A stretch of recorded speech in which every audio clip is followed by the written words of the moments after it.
Hi, everyone. Welcome back to our sessions. And for our last session, we're going to talk about what is resiliency. Again, my name is Veronica Mendez, and I am a child and family therapist at Family Services Santa Monica and one of the trainers at N2. And today we are so happy to be here with Malibu Boys and Girls Club to support our teachers. And this is my wonderful colleague, Alex. Hey guys, I am Alex Farbstein. I am a therapist in private practice on the West Side. I used to be in the Malibu Public Schools. I also used to be in the Santa Monica Public Schools when I was a therapist at Family Service. And I am also one of the trainers here on Trauma and Resilience for Innovations 2 grant. Today we are talking about resilience. So we talked about trauma, we talked about connections over compliance. And today we really get to talk about, okay, so how do we as teachers and staff, how do you guys as teachers and staff really show up and care for all of these kids and help them heal and grow despite all of the stress and trauma that they might experience? Yes, thank you so much, Alex. I think you touched upon a lot of the stuff we're going to be talking about today. I think one of our goals is to really break down what is resilience. Again, trauma and resilience have become such buzzwords, but what is this? What does this mean? And how can teachers help? Which they actually play a huge role. And I think kind of going into resilience as the antidote for stress and trauma, and maybe even adverse childhood experiences. And finally, we do want to talk about the hope and the light at the end of the tunnel, right? Which is post traumatic growth. What does this mean? How can we look at our students from that lens and even ourselves and everything we've overcome with that lens? Um, yeah. So, Alex, you want to start with the big word buzzword? What is resilience? Resilience, yeah. So resilience is the ability to effectively cope with, adapt to, and overcome adversity, stress, and challenging experiences, right? So that sounds pretty good. And we have a lot of opportunities during this time in world history to really cultivate some resilience, right? It's how do we take all of these negative outcomes and tip the scales more towards the positive outcomes, Hmm. right? And so during our first video, when we were talking about trauma, we talked about ACEs, adverse childhood experiences, and how those can build up into toxic stress, right? So that sounded pretty heavy, even when I was talking about it. Well, we are here to talk about how we can reduce the impacts of all of these adverse childhood experiences. How can we reduce the impact on our students? How can we reduce this impact on kids and even maybe on other people in our lives? And what do we do? So there's a lot of things that we can do. So helping, just really connecting with students, right? And being in relationship with them can be really important. Connecting them with appropriate resources can be really important. And really just being there for them. And we're going to be talking a lot more about that today. Vera, do you want to take us away with that Pam Leo quote? I really love this Pam Leo quote, really, because it connects back to our previous presentations, right? That the importance of connections, not just to create resiliency and buffer, mitigate adverse childhood experiences, but also connect to redirect and to help academic outcomes and kind of mitigate children's behaviors. So we either spend time meeting children's emotional needs by filling their cup with love, or we spend time dealing with the behaviors caused from their unmet needs. Either way, we have to spend time and the time. Which leads to our next slide, which I really love, which is the building blocks of resiliency and the four S's, right?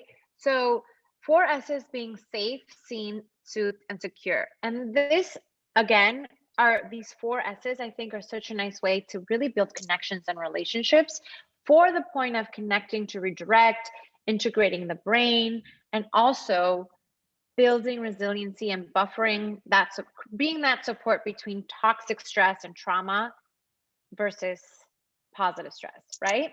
So safe, making sure that our students know that the teachers are stable and consistent, right? Making sure that they are curious and just want to make sure that our kids are emotionally and physically safe. Seen. I love this one because it's so, our kids just want to be seen. Our students just want to be seen. And in Zoom, it's so hard, but it could be done with words, right? It's really creating a sense of empowerment and responsibility. And it's the idea of supporting versus expecting, right? And then finally, the third one is soothed, where when kids have a positive experience sharing their feelings, their inner world, their concerns, they will continue to be open, and they will take that experience with them. And so that's what being soothed is about, right?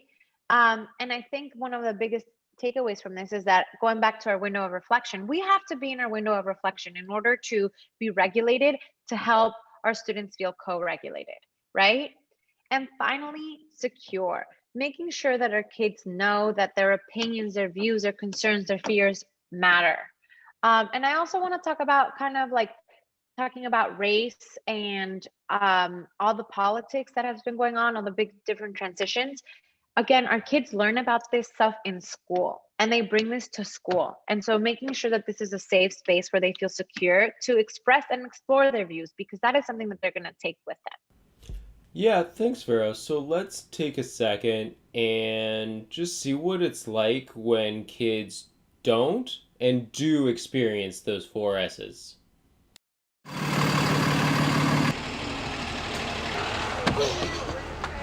Hey, Mr. Q!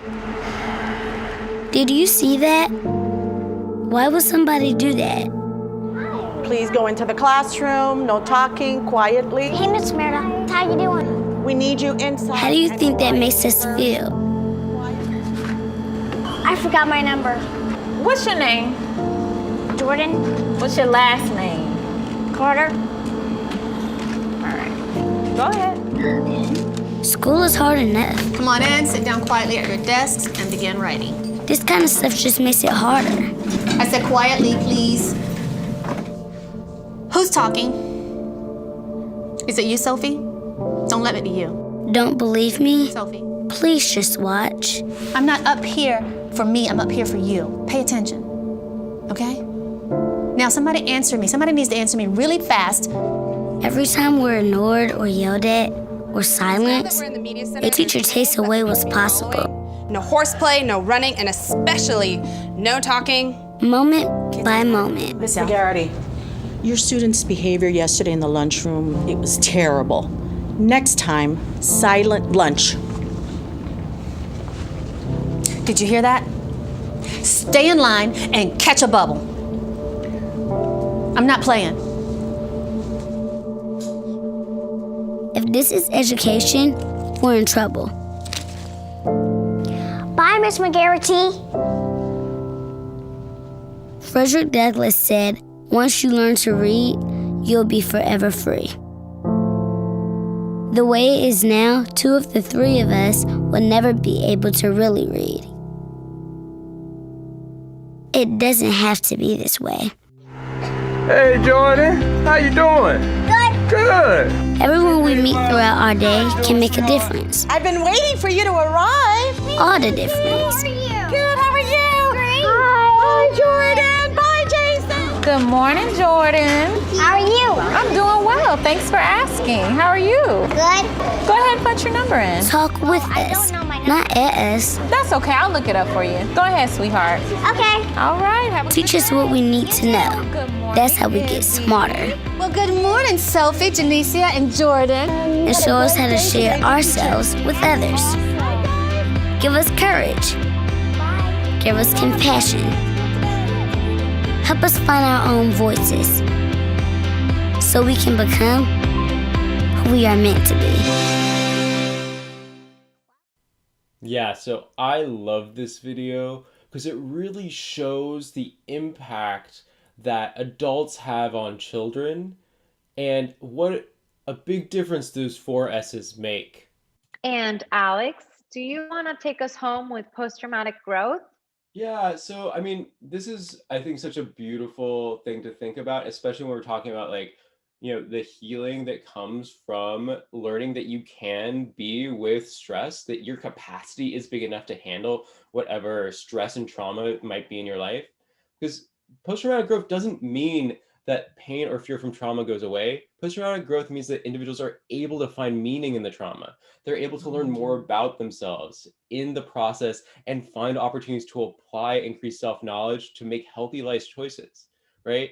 These are amazing opportunities for students, but for any of us to really grow and learn about ourselves.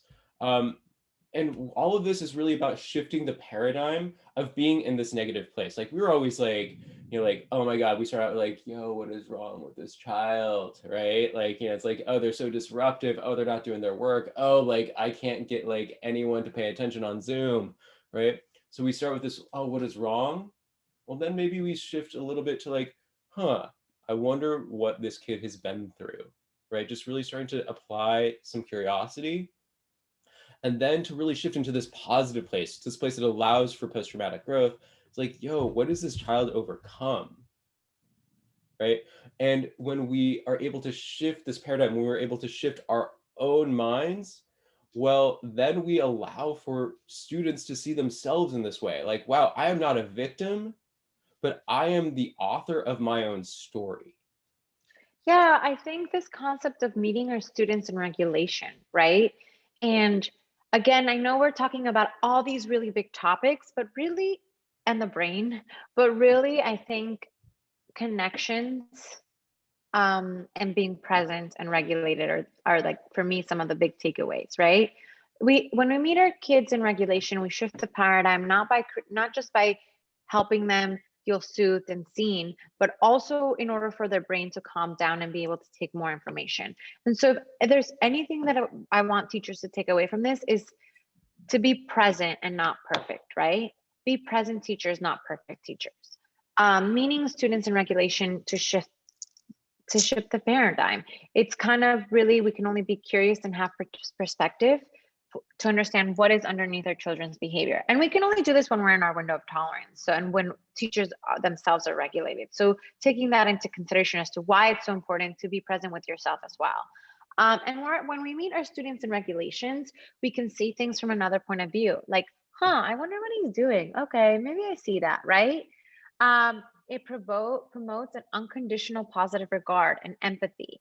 It's kind of observing and noticing and going slow versus just stopping the behavior, right? What is underneath the behavior versus stop the behavior? What is the behavior communicating to us, right? And this, when we meet our students in regulation and are present, it influences how we think, feel, and act.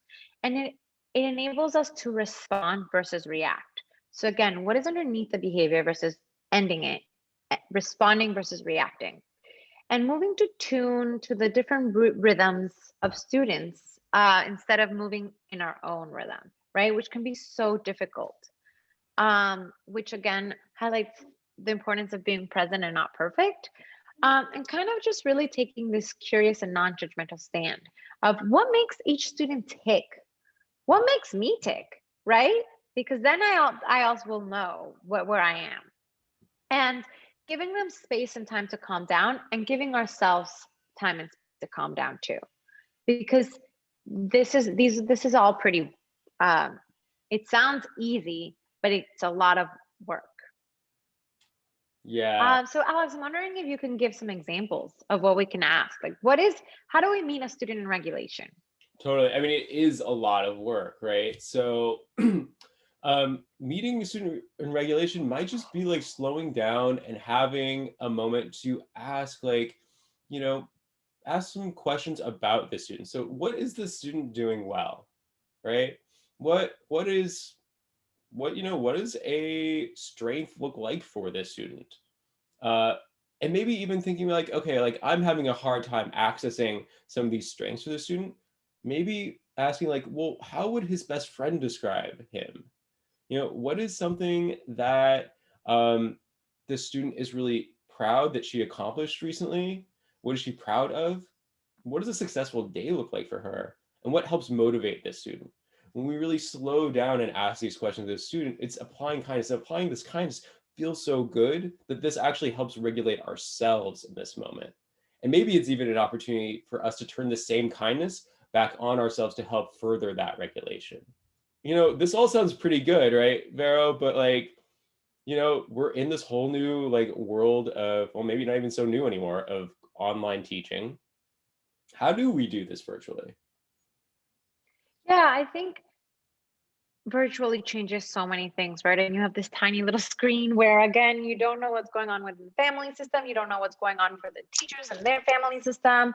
Um, but here are some examples that I think could be kind of easy on the easier side, which is choices. Our student loves choices, and it could be choices that are essentially the same as long as they have choices, which and really this allows them to be like play with their classroom and their virtual classroom. So all of them to use virtual or blur backgrounds and fun filters, and real time check-ins, right? Ask questions, assess how they're doing, allowing them to respond in many different ways, right? Like the chat boxes, tools, not and focus on the nonverbal reactions.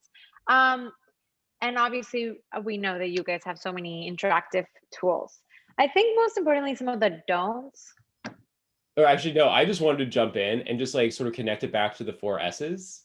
Okay. Right? Like, I mean, because all of these things that we're talking about, that you're talking about doing, Vero, right? Like, these are all about like helping students feel safe, seen, soothed, and secure, especially to help them see seen. Yeah, it's help them to feel seen, right? It's like asking them, giving them these choices, having these real-time check-ins, right? It's really connecting with these 4 S's while you're doing this online.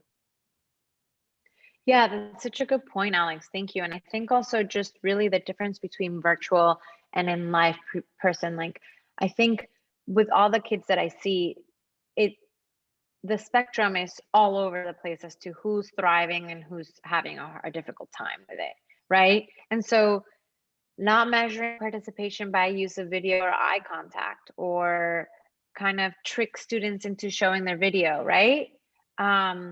It's really having different expectations for our children. Every day is different, and having different expectations, being flexible as to the expectations of where you guys are at that day, right?